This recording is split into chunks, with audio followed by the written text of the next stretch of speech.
going to change the order of our reading just a little bit and ask for our 6 OLLI readers to read in our next segment, and then let's follow that with our editor and writer Shannon, because we'll have the questions then about the press. All right, so may I ask our OLLI reader, and I recognize all these names. This is so wonderful to see you year after year. Well, first of all, I am not a poet, but I do enjoy poetry. And I am going to talk today about Edna St. Vincent Millay, and what a remarkable person and what a remarkable career she had. She grew up in a coastal town in the state of Maine, and she was desperate for a wider world. And that was not easy back in 1912. Before either of the world wars, colleges in those days were almost exclusively for wealthy people. You did not have all the scholarships and loans and things which were out here now. But she wrote a poem called Renaissance, which means roughly rebirth, similar to Renaissance. I'm not going to read that poem. It's 4 pages this size. But I will read the last stanza of that poem. The world stands out on either side, no wider than the heart is wide. Above the world is stretched the sky, no higher than the soul is high. The heart can push the sea and land further away on either hand. The soul can split the sky in 2 and let the face of God shine through. But east and west will pinch the heart that cannot keep them pushed apart. And he whose soul is flat, the sky will cave in on him by and by. That was kind of the mood that she was in. And she wrote this very long poem, of which this is the last stanza. And in that poem, she died and was reborn. On the basis of this poem, she gained admission to Vassar, and a scholarship which took her all the way through Vassar and out into the wide, wide world that she sought. She moved to New York City, Greenwich Village, I believe, and became a world-famous poet. And I will read you 2 of her short poems. These are called figs. Here is the first fig. My candle burns at both ends. It will not last the night. But ah, my foes and oh, my friends, it gives a lovely light. Second fig. Safe upon the solid rock, the ugly houses stand. Come and see my shining palace built upon the sand.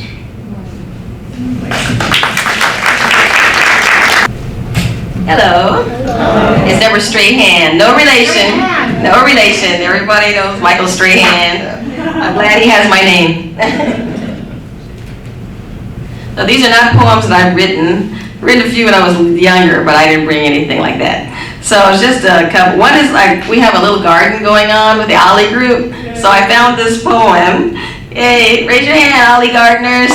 Hey, and we got seedlings too. Woohoo! And anyway, I got this book of poetry. You know, you go to the Festival of Books and all these festivals and they give you these free books. Everybody's got a book of poetry that they've written. And anyway, I just happened to see this one. It's by Don Wheeldon. He was actually born in 1914. And he was in the Army in the war, World War II. And he was up in Pasadena and working with active in the community up there. But this is a book that I guess he gave me once, a long time ago. But Thoughts on a Garden. I watched the seedling as it grew from out the furrowed sod, and somehow as I watched, I knew I visited with God. I cannot otherwise explain a garden green and fair. I only know to watch it grow is likened unto prayer. You see it, and you meditate upon a sight profound. You speak in muted tones, then wait, as if on holy ground. And as you watch as growth begins before your awestruck eyes, you marvel that such origins produce so grand a prize. If knelt before an altar where the Holy Christ child lives, you will not find such peace of mind as only a garden gives. The reason grows much clearer as fruit ripens on the vine, and the air is replete with a scent so sweet you then perceive design. The garden's gifts sustain you, as such it gives much pleasure. Its sights, its scents do then commence to win you to its treasure. For the garden's wholesome foodstuff that builds our being's health is its own best self-investment. It provides the garden's wealth. And as we deeply cherish the crops it yields today, we dug and weeded, watered and seeded to help it on its way. The honor owed a garden, which we admit is true, comes about without a doubt following work by me and you. So when you return to the garden to praise it to the skies, 'twill be no sin to look within. That's where the Creator lies. By Don Wilson. This next poem is real short, but when I was in school, back in high school, I memorized this poem. It's by Langston Hughes.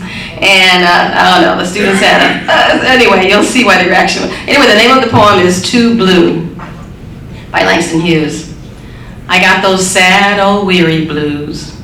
I don't know where to turn, don't know where to go. Nobody cares about you when you sink so low. What should I do? What should I say? Should I take a gun and put myself away? I wonder if one bullet would do. As hard as my head is, it'd probably take two. But I ain't got neither bullet nor gun, and I'm too blue to look for one.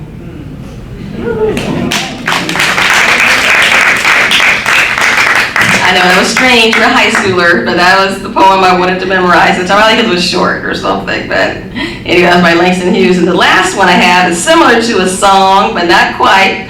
It's by songs are like poems and lyrics, and this is by Lin-Manuel Miranda. So some of y'all recognize this. Okay, let's see. I'll try. I'm not telling you the title of it. You'll figure it out. I am not throwing away my shot. I'm not throwing away my shot. Hey yo, I'm just like my country. I'm young, scrappy, and hungry, and I'm not throwing away my shot. I'm gonna get a scholarship to King's College. I probably shouldn't brag, but dag, I amaze and astonish. The problem is I got a lot of brains, but no polish. I gotta holler just to be heard. With every word I drop knowledge. I'm a diamond on the rough, a shiny piece of coal, trying to reach my goal. My power of speech unimpeachable. Only 19, but my mind is older. These New York City streets get colder. I shoulder every burden, every disadvantage I have learned to manage. I don't have a gun to brandish. I walk these streets famished. The plan is to fan this spark into a flame, but it's getting dark, so let me spell out the name. I am the ALEXANDER. We are meant to be a colony that runs independently. Meanwhile, Britain keeps pissing on us endlessly. Essentially, they attack us relentlessly. Then King George turns around, runs a spending spree. He ain't ever gonna set his descendants free. So there will be a revolution in this century. Enter me.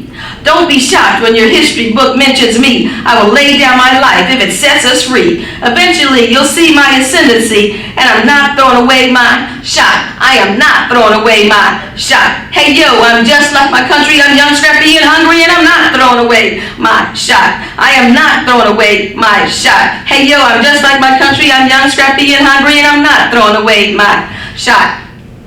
When you're living on your knees, you rise up. I imagine death so much it feels more like a memory. When's it gonna get me? In my sleep, 7 feet ahead of me? If I see it coming, do I run or do I let it be? Is it like a beat without a melody? See, I never thought I'd live past 20. Where I come from, some get half as many. Ask anybody why we live fast and free. Laugh, reach for a flask. We have to make this moment last. That's plenty. Scratch that. This is not a moment. It's a movement where all the hungriest brothers with something to prove went.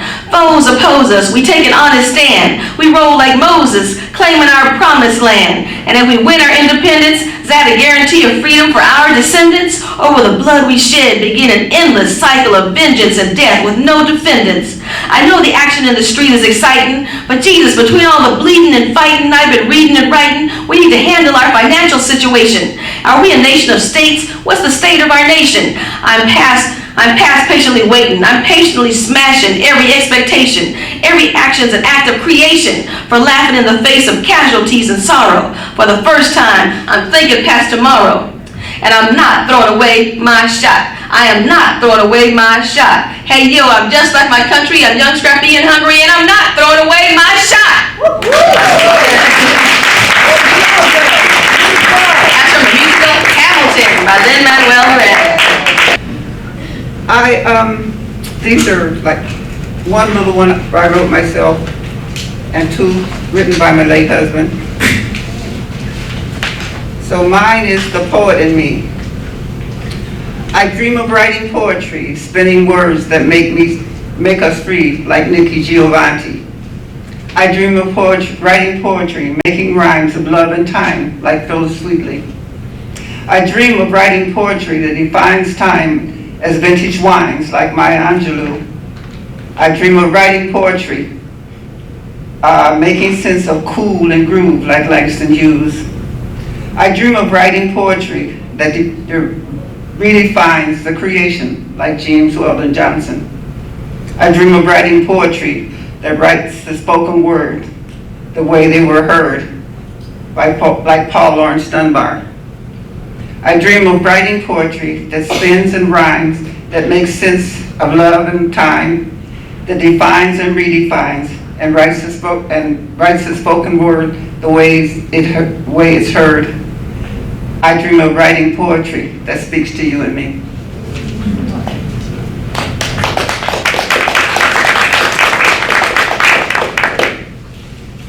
Okay, this one is called Life, and I guess this was written in 1980 by my late husband, and I guess this was the way he saw it.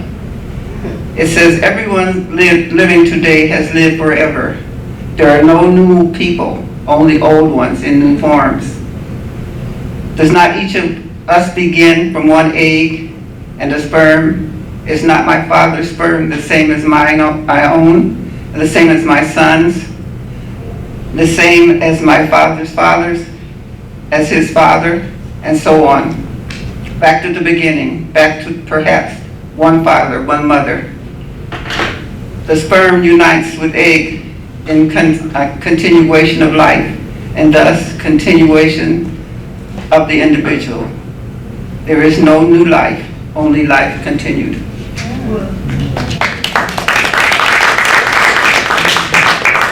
And this was just a bunch of thoughts in haiku.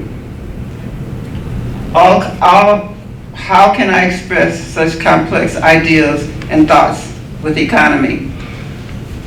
It is a hard task to express complexity of thought with such brevity.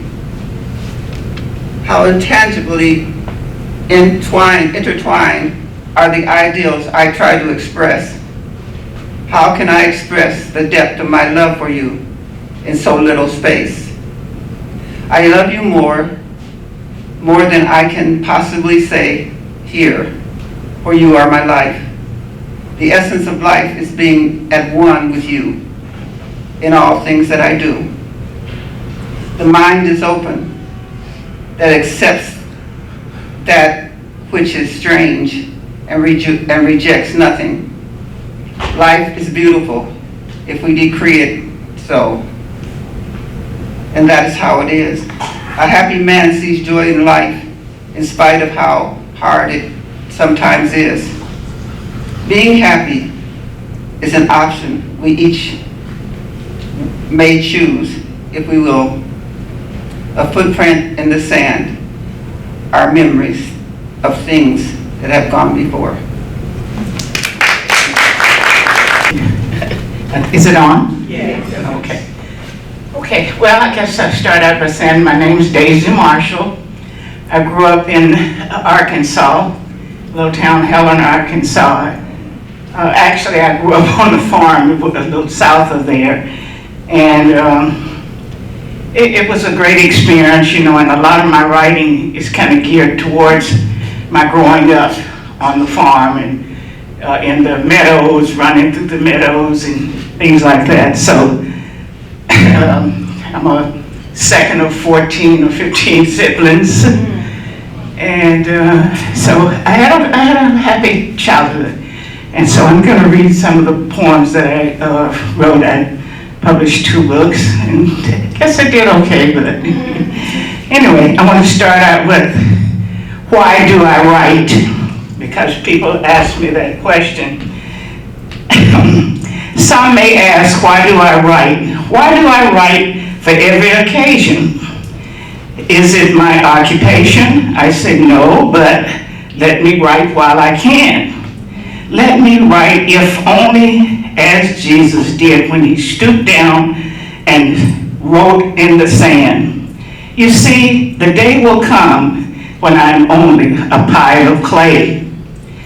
God knows that we did not come here to stay.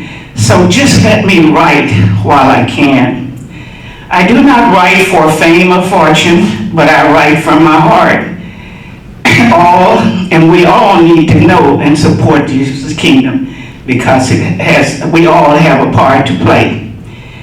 After all, I too want to be a part of his everlasting plan. And have you ever thought that maybe writing is my part to play? Again, I say, I want to write from my heart, so let me write while I can.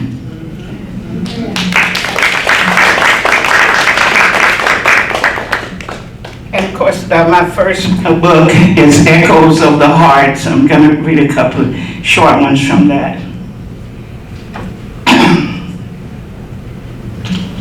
The first one is Where the Wildflowers Grow. Out where the wildflowers grow, deep in the meadows so blue, roam the giant buffalo, a part of God's creation too, you know. Look carefully at each blade of grass. You will find maybe a tiny little flea. Out where the wildflowers grow, the buffalo and the tiny flea, each one wants to be free in its own way. So different, yet so unique, yet so free and longing to be free. Yes, out where the wildflowers grow, where the wind whispers and men never harvest nor sow. Nature's unspoiled and beauty untouched. Out where the wildflowers grow, where everything smells so sweet, and you hear the birds go tweet, tweet, tweet. It's where my heart longs to be. And sometimes over your head, you can see a beautiful rainbow. Yes, out where God's beautiful wildflowers grow.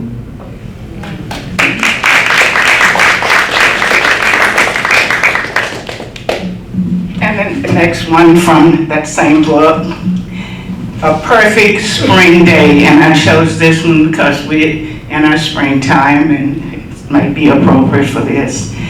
Shh, listen to the delightful blue jays singing in the trees. Can you just feel the warm, sweet meadow breeze? You lie there on a soft, fluffy pillow. The light intervenes and penetrates the dark room. The darkness turns to yellow. You look out the window. You see the tree leaves gently swaying, and you think to yourself, could one ever wake each morning to this kind of day? Surely, in my mind, there must be no doubt. It makes you feel like spreading a lot of love along the way. Excuse me. Along the way. Yes. Drawing the obsession, you know that this has got to be the perfect perfect spring day.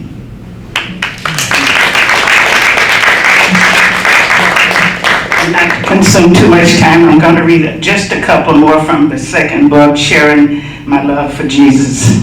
And if you notice, my father was a minister. I grew up in the church, and so a lot of mine are religiously or spiritually based. Yes, thank you. Okay. When I wake, I see the golden yellow sun. I feel its warmth wrapping around me. I feel like it's embracing, receiving, and wanting around my body. When I wake in the quiet of the morning, I can hear the birds singing. It must be hundreds of them. Red ones, blue ones, gray ones, they are all singing in harmony. Yes, when I wake, I smell the fragrance. Must be coming from the most beautiful, breathtaking, and sweet-smelling flowers in all creation, so alluring that my soul longs to touch them. Yes, when I wake, the air around me is so inviting. I can almost taste it. I close my eyes and I think to myself, you know, it is not Christmas, it's not Easter, Thanksgiving, not even my birthday. Oh, how I wish there was a promise that this day could be here each time I wake.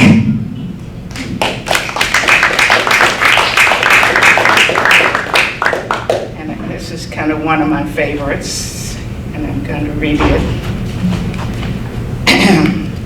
And this one is called Before He Made You and Me. He was there at the beginning of the world, and He was the infinite mind. He gave it a whirl. He wanted everything to be perfect before He made you and me. He created billions and billions of suns. The distant ones He called stars. He created the earth and gave it a star, and He called it the sun, the closest and yet so far away. All of this before He made you and me. He looked out over the heavens, and there was a star that had no light. He called it moon at night. Our big sun, who shines so bright in the day, made the moon shine so bright. He summons the air, and He commanded the waters to be blue, all before He made you and me. And one day He stretched out His hand, living creatures covered the land, and they inhabit His creation, from the sky to the deep blue sea, all before He made you and me. Then one day He decided to create man. He made him just like Himself. Shows you just how special He wants us to be. But even more wonderfully and lovingly, He would make you, you, and make me, me. What is so astounding that God looked out over the barren land. Before He leaned down and scooped up a handful of sand, He knew that the world would need a Savior. The Son would not love Him as enough to obey Him, even more before He made you and me.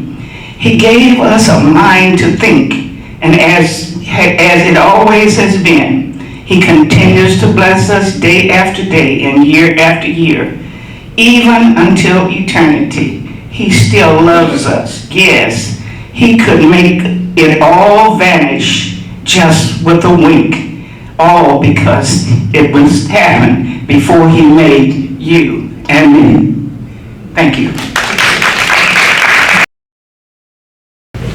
Good afternoon. Good afternoon. My name is Furnace Ross, and I'm a former teacher. I taught for 42 years, 10 years in San Francisco, and 32 years in LAUSD. The first poem is titled Dreamcatcher. I am an innovator, creator of dreams. When my friends see me, they marvel at my silent courage. I am an aggressive, sensitive poet. When I look in the mirror, I see hope.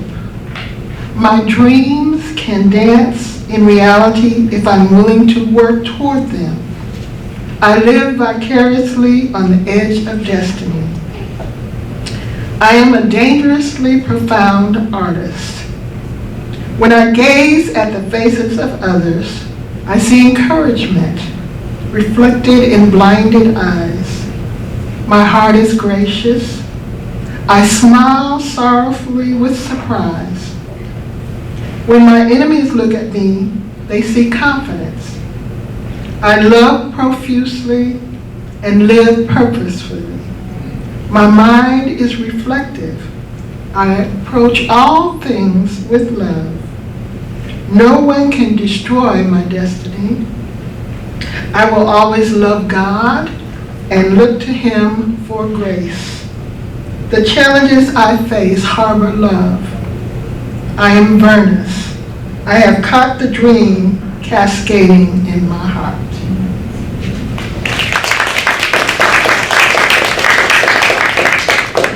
Is entitled Good Morning. I open my eyes to the world and a new day is dawning, cascading diamonds on a magical sky. Yesterday is sparkling remnants of what used to be.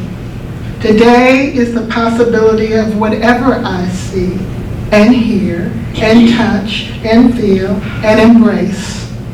Tomorrow, well, that is the promise of more horizons, new songs, and journeys presenting destinies anew. If I am blessed to shine the world with my story once again.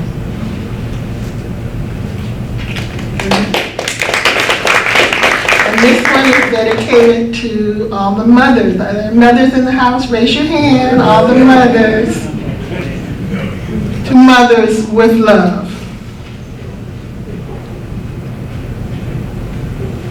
Thy presence is like the warm embrace of God's divine love that provides the shield which quiets the echo of dawn in less than somber songs.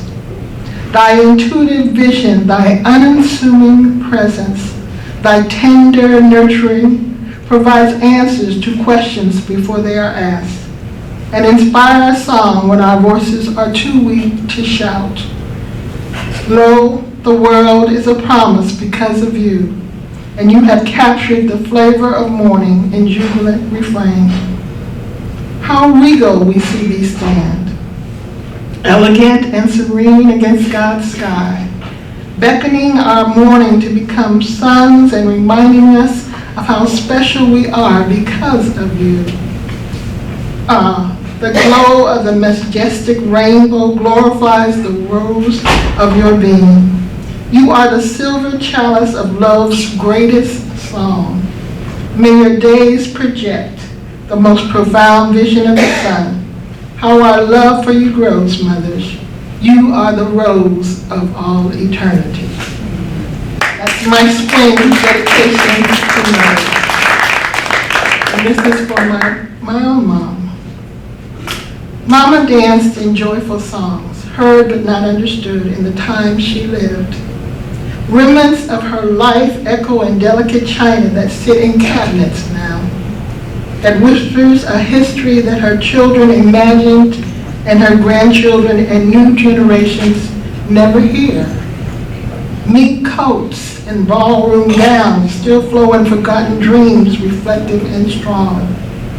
Stylish, exquisite leather gloves talk of orchestrated tears with fingers sandwiched neatly folded on glass plates that smile with delicate charm as small talk bounces serenely off walls that hold secrets, calling new visions to hear.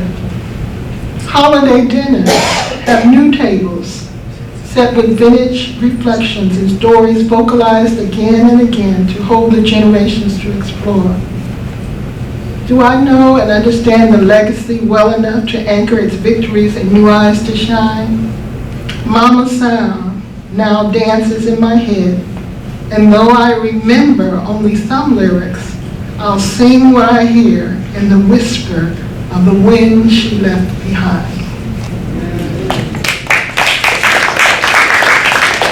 And I couldn't think of Mama without talking about Daddy.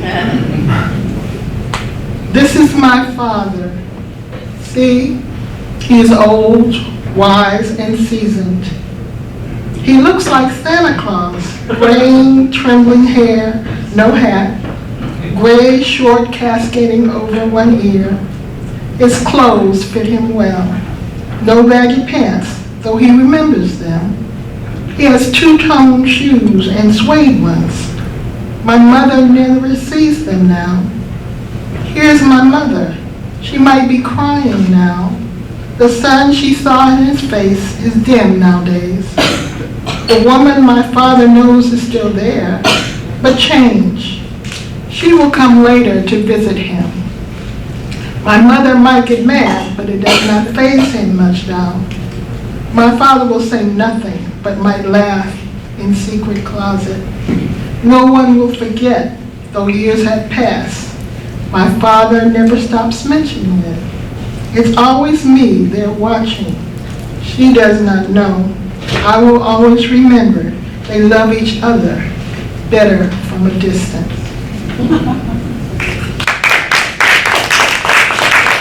And this last poem is one of my dad's favorites, and my brother says this is one of my best poems, but I don't know. This was written, I guess maybe 10 years ago, but it's still apropos today. I am a black woman in a nation that has shown her rejection, a mother to children not my own who have been neglected. I am a black woman who, grandmother from Africa, my children were snatched and replanted in a culture that destiny did not match. I am a black woman who, like Africa, projects a rich heritage from our native land, who made us challenge the slave master and yield not completely to his demands. I am a black woman. I'm a woman who from slavery emerged carrying the burden that to this day the struggle has not purged. I am Harriet Tubman on that underground train and countless others famous and not so famous, you know not my name. I am Sojourner Truth, still struggling for freedom, leading, guiding, lending service wherever needed. I am Ella, serenely singing her song. I am Lena in stormy weather, reminding us to be strong.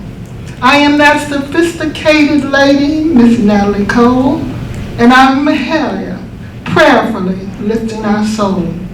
I am Aretha, demanding respect, but that is the key. And I'm Nancy saying, I've never been to me. I am a black woman. I am Nikki, forever ego tripping. I can fly like a bird in the sky. And I am Minnie, a grieving mother, simply asking why. I am a black woman. I am Barbara Jordan, Shirley, Yvonne, and Pat, standing up and being counted, forever fighting back. I am a black woman. I am the love child, or the one considered of noble birth, a product of society and God's life here on earth. I am a black woman. I know the rules of the game. I take the bitter with the sweet, for the rules often change. I am a black woman. I have known much sorrow and happiness too. It goes without saying I've paid my just due. I am a black woman, taken from the rib of man, I fuss with him, caress him, and extend my hand. I am a black woman. I know how to survive. I have kept myself, my man, my children, my faith, and a nation alive. I am a black woman. I know how to care. I can put broken pieces together in the midst of despair. I am a black woman. I'm often misunderstood and talked about whether it involves an evil or good. I am a black woman. I know how to love, physically, mentally, and through God above. I am a black woman, a distinction which shall never carry shame. For black women everywhere, I proudly call your name. I'm a black woman, a multifaceted individual. Whatever my calling, my thrust is always original.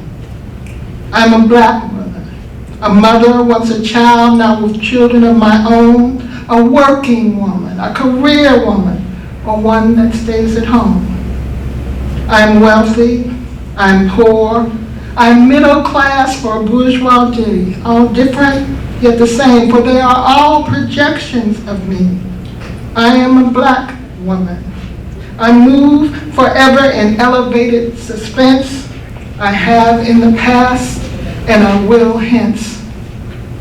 I am a woman, and for some that carries degradation in a society that has neglected to reflect on our foundation, its principles of Christ, his teachings, and his love, respect for your fellow man, and in God above. I am a black woman. Yes, I am black. I am woman. I am a black woman, and I know where I come from. I see the road I have to travel and the work that must be done. I am a black woman, though I am but one black woman you see, a symbol for all my sisters. I wear my banner proudly, for it is the very best part of me. I am a black woman, a special designation. I say it most profoundly, without reservation. I am a black woman. Okay, the poem I'm going to read is not one that I wrote, but it was written by OLLI, Mountain Dreamer, and it was written in 1999. It's entitled The Invitation. It doesn't interest me what you do for a living. I want to know what you ache for, and if you dare to dream of meeting your heart's longing. It doesn't interest me how old you are. I want to know if you will risk looking like a fool for love, for your dream, for the adventure of being alive. It doesn't interest me what planets are squaring your moon. I want to know if you've touched the center of your own sorrow, or if you've been opened by life's betrayal, or have become shriveled and closed for fear of future pain. I want to know if you can sit with pain, mine or your own, without moving to hide it, or fade it, or fix it.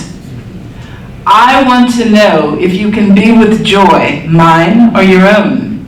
If you can dance with wildness and let the ecstasy fill you to the tips of your fingers and toes, without cautioning others to be careful, to be realistic, to remember the limitations of being human. It doesn't interest me if the story you're telling me is true. I want to know if you can disappoint another, to be true to yourself, if you can bear the accusation of betrayal and not betray your own soul, if you can be faithless and therefore trustworthy. I want to know if you can see beauty even when it's not pretty every day, and if you can source your own life from its presence. I want to know if you can live with failure, yours and mine, and still stand at the edge of the lake and shout to the silver of the full moon, yes.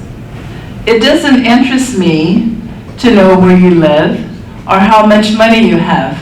I want to know if you can get up after the night of grief and despair, weary and bruised to the bone, and to do what needs to be done to feed the children. It doesn't interest me who you know or how you came to be here. I want to know if you will stand in the center of the fire with me and not shrink back.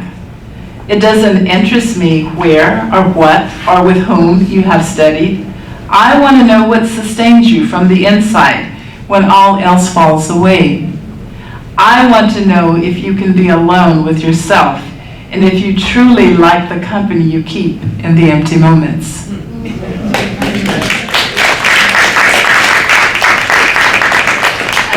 I have one more short one. It's called Chisholms and Bridges, and it's written by Ted Glines.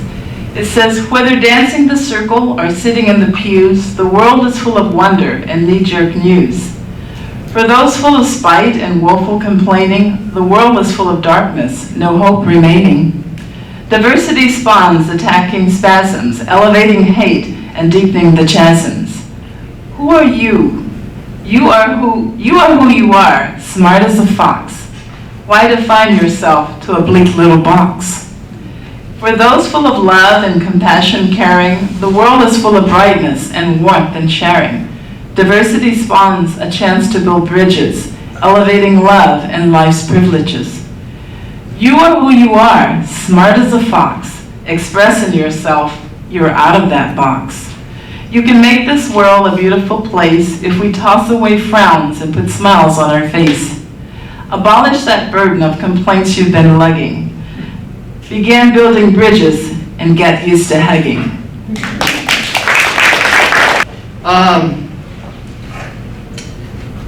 I decided that I would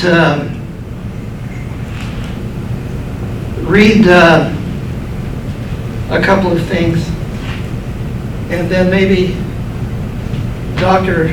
Lockram, is he still here? Maybe you can help me out. I came to the last poetry session I've been at. It was been years ago, and you were there. I remember that. You taught at Long Beach State, right? Yes. Yeah. So,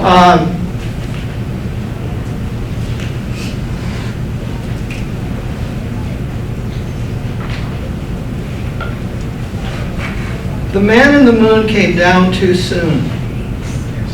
The man in the moon had silver shone, and his beard was silver thread, with opals crowned and pearls all bound about his girdle's stead. In his mantle gray he walked one day across a shining floor, and with crystal key in secrecy he opened an ivory door. On a filigree stair of glimmering hair, then lightly down he went.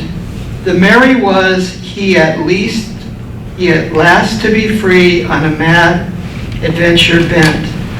In diamonds white he had lost delight. He was tired of his minaret, of tall moonstone that towered alone on a lunar mountain set. He would dare any peril for ruby and beryl to border his pale attire, for new diadems of lustrous gems, emerald and sapphire. He was lonely too, with nothing to do but stare at the world of gold and hark to the hum that would distantly come as gaily round it rolled.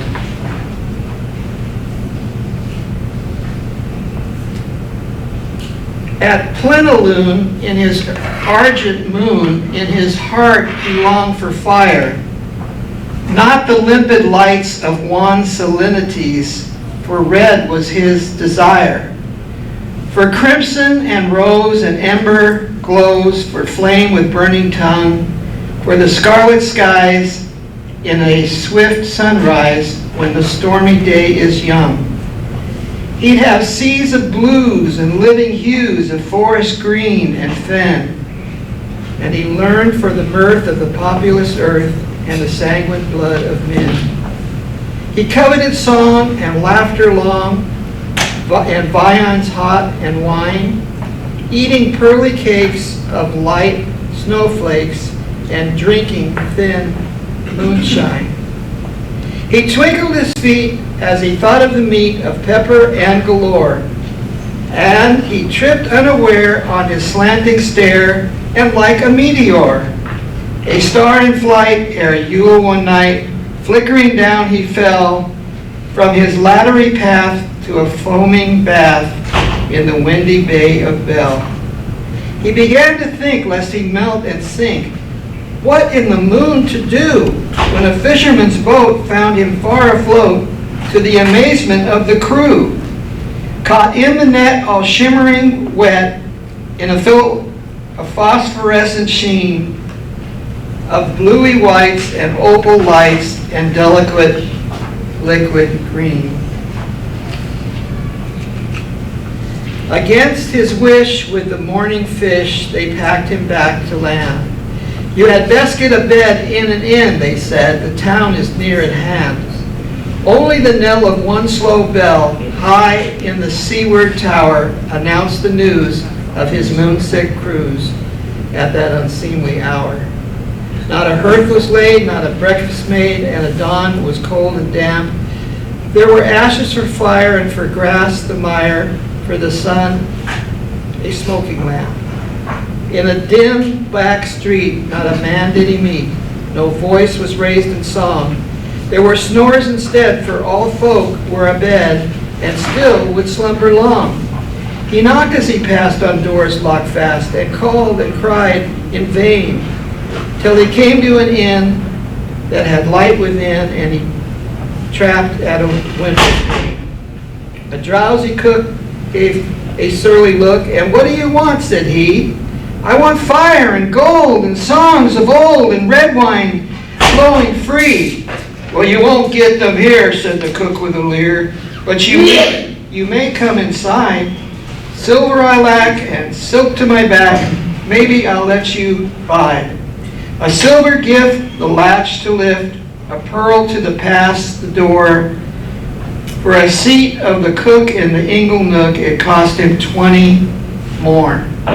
For hunger and drought not past his mouth, till he gave both crown and cloak, and all that he got in an earthen pot, broke and black with smoke, was porridge cold and 2 days old to eat with a wooden spoon. For puddings of Yule with plums, poor fool, he arrived so much too soon. An unwary guest on a lunatic quest from the mountains of the moon. I feel as I am at a dead, I feel as if, this is by Allen Ginsberg. I feel as if I am at a dead end, and so I am finished. All spiritual facts I realize are true, but I never escape. The feelings of being closed in and the sordidness of self, the futility of all that I have seen and done and said, maybe if I continued things would please me more, but now I have no hope and I am tired. Thank you. Slightly over time, and if you can spare 10 minutes, I would love for you to meet our last reader, Shannon Phillips, who's going to read a couple of her own works and then talk a little bit about her press and how to submit poems and what editors are looking for. Shannon Phillips.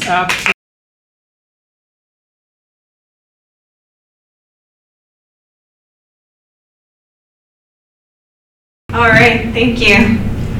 This is a little poem from my son. Where is it? My name, where's my name? Let's see. It's called FAIRE, for Stan. My son is 8 and hates reading. He doesn't understand the quiet alchemy of printed words when mixed with the mind. One day he tells me about Dog Man, yet another playground testimonial. On the drive home from the bookstore, it is dark.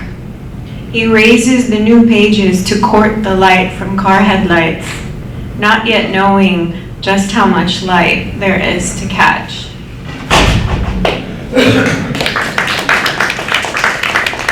Okay. Whoa. Sorry. Maybe I'll just hold it. Okay, so you write poetry, you should have a Notre Dame poem, because every poet that I know, and I know a lot of poets, it's like the only people I know, I'm in this little poet microcosm. And, you know, what was it, Tuesday? Was it Tuesday or Monday? Monday. Notre Dame was burning, and I swear every poet I know was writing their Notre Dame poem. So I was really conflicted about it. It's a hard thing to see, but then of course you're going, well, what about Syria, right? What about the mosques being raised in China? And so it's difficult. It's difficult. So I had to write him home to kind of try to work out how I felt. This one is called Cities. Stained glass is holy in Paris, in Damascus, in Korea. So too the hands of artisans, hands that court hot beauty, jewel the light, hands that fit stories, hands that hold us up when the seeing scalds, but unseeing is worse. From the furnace of your heart to the furnace of mine, we won't forget. We won't forget. Sorry, kind of emotional. This last poem doesn't have a title. I wrote it for, it's National Poetry Month. You guys know that, right? You're all doing your 30-30? Yeah, I know, me either. But I did one, because I have this really ambitious friend. Yeah, he's infected me. This one's not titled, but it's a sexy poem. It's kind of like 80% of what I do are sexy poems. It's a weakness. What strange verse did her perfumed presence stitch into your skin, that sly calligrapher, all scattered pulses and breath? One synaptic lick from the hot goblet of her mouth will bring all your beats back. Fruit for fingers, jeweled alphabet. Untangle her electric language and she will sing the ritual of your vertebrae.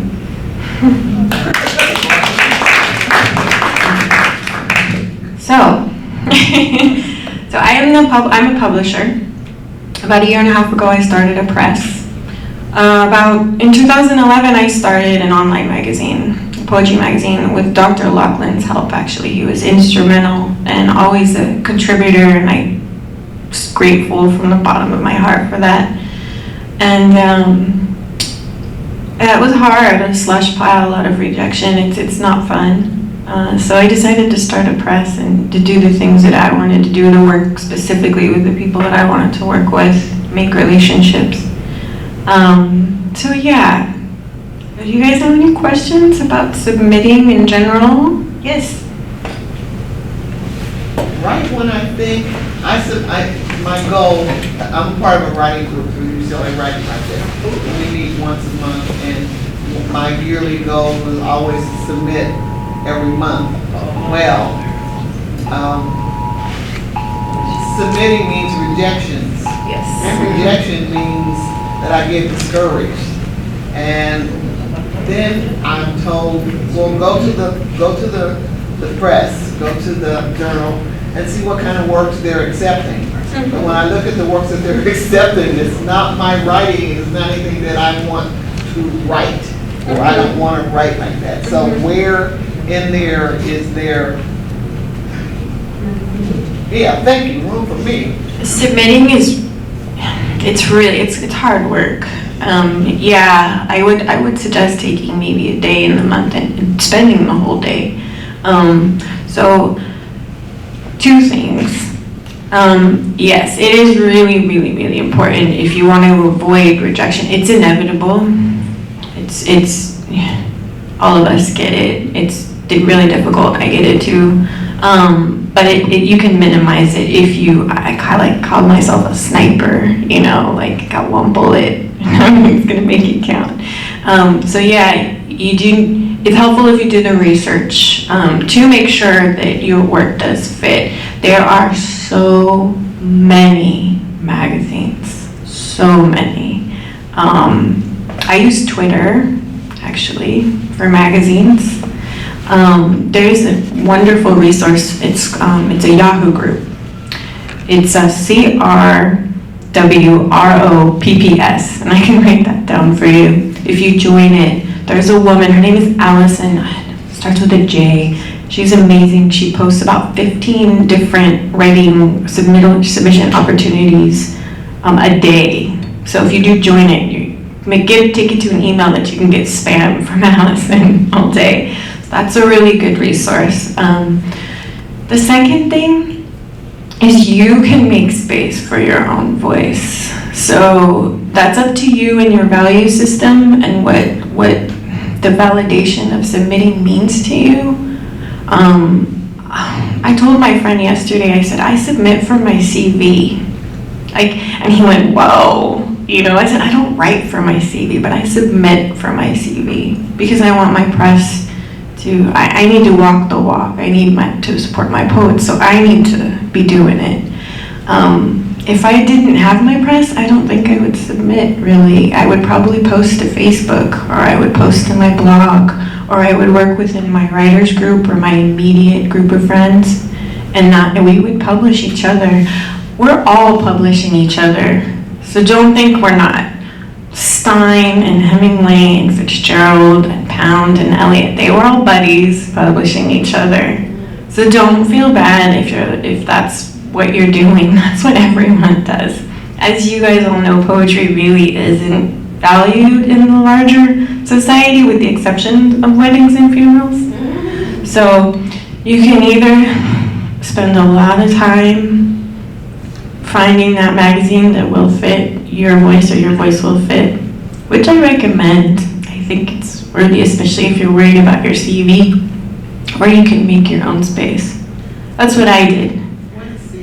Your resume, your curriculum vitae. So if you're trying to teach, basically if you're trying to teach, you need publication credits to make you stand out from.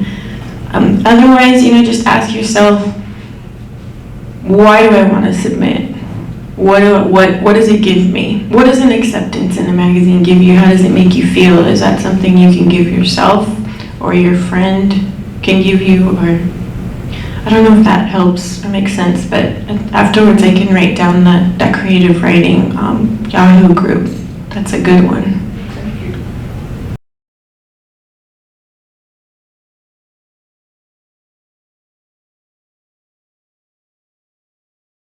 So thank you all for coming, and I hope we can do this next year. Have a grand and wonderful springtime. Happy Poetry Month.